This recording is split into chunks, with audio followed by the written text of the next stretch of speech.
नमस्कार दोस्तों। नमस्कार दोस्तों, मैं आज श्रीमद् गीता के चौथे अध्याय का महात्म्य सुनाने वाला हूँ। सभी लोगों से प्रार्थना है कि ध्यानपूर्वक सुनें।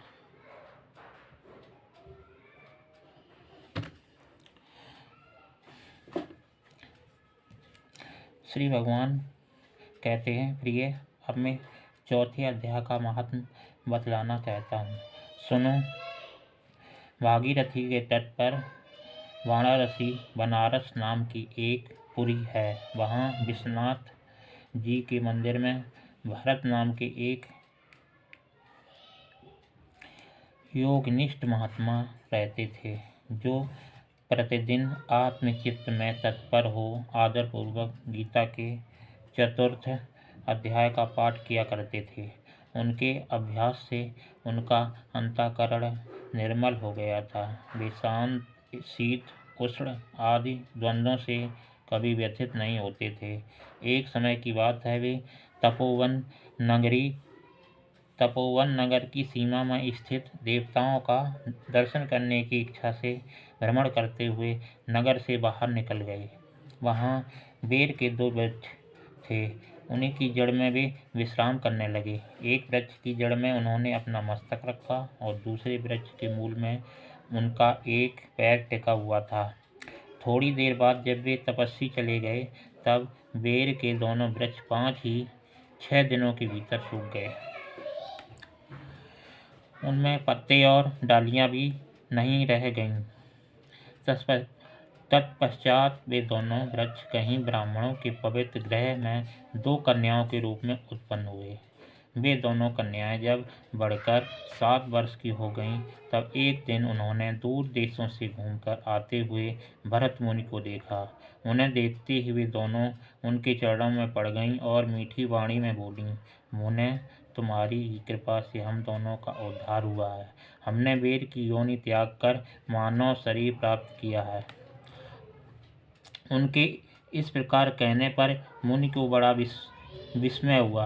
उन्होंने पूछा, पुत्रियों, मैंने कब और किस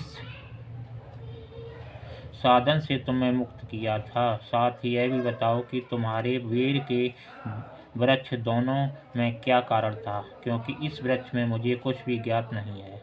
तब वे कन्याएं पहले उन्हें अपने बेर हो जाने का कारण बतलाती हुई बोली,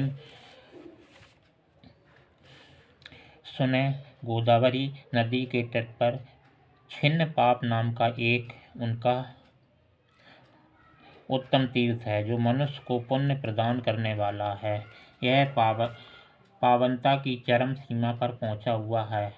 उस तीर्थ में सत्य तपा नाम एक तपस्विनी बड़ी कठोर तपस्या कर रहे थे। वे ग्रीष्म ऋतु में प्रज्वलित अग्नियों के बीच में बैठते थे। वर्षा काल में जल की धाराओं से उनके मस्तक के बाल सदा भीगे ही रहते थे तथा जाड़े के समय जल में निवास करने के कारण उनके शरीर में हमेशा रोंगटे खड़े रहते थे। वे बाहर भीतर से सदा शुद्ध रहते थे।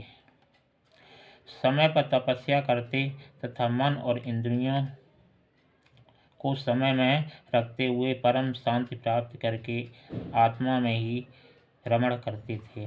वे अपनी विद्वता के द्वारा जैसा व्याख्यान करते, उन्हें सुनने के लिए साक्षात ब्रह्मा जी भी प्रतिदिन उनके पास उपस्थित होते और प्रश्न करते थे।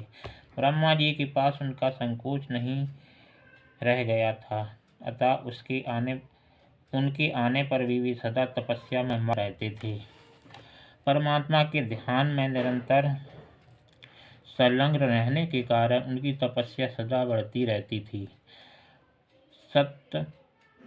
सत्य तपा को जीव मुक्त के समान मानकर इंद्र को अपने समृद्धशाली पद के संबंध में कुछ भय हुआ। तब उन्होंने उनकी तपस्या में सैकड़ों विघ्न डालने आरंभ किए। अप्सराओं के समुदाय से हम दोनों को बुलाकर इंद्र ने इस प्रकार आदेश दिया, तुम दोनों उस तपस्विनी की तपस्या में विघ्न डालो, जो तुम्हें इंद्र पद से हटाकर स्वयं स्वर्ग का राज भोगना चाहता है।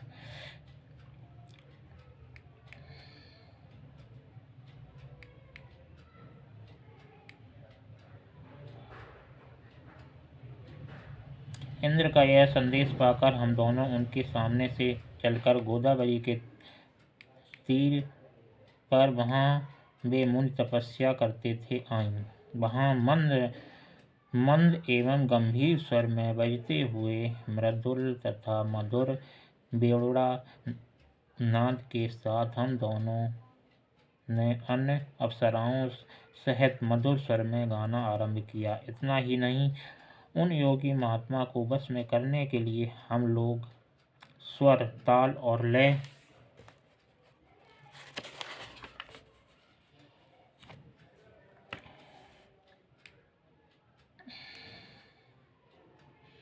साथ नृत्य भी करने लगे। बीच बीच में जरा जरा सा चंचल खिसकने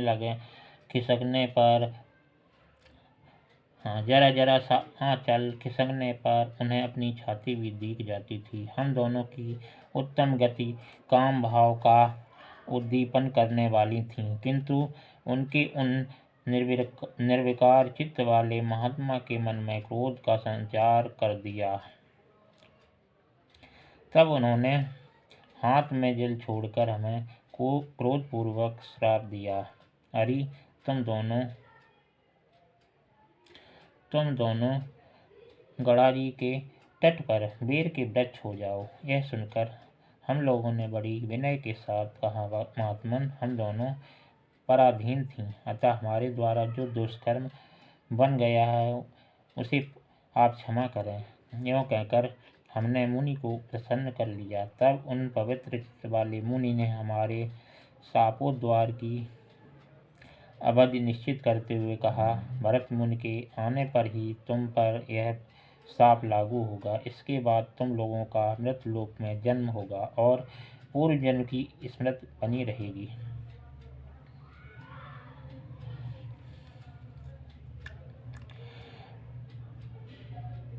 मुने, जिस समय हम दोनों बेर वृक्ष के रूप में खड़ी थीं, उस समय आपने हमारे समीप आकर गीता के 4 अध्याय का जप करते हुए हमारा उद्धार किया था, अतः हम आपको प्रणाम करती हैं। आपने केवल शाप से ही नहीं, इस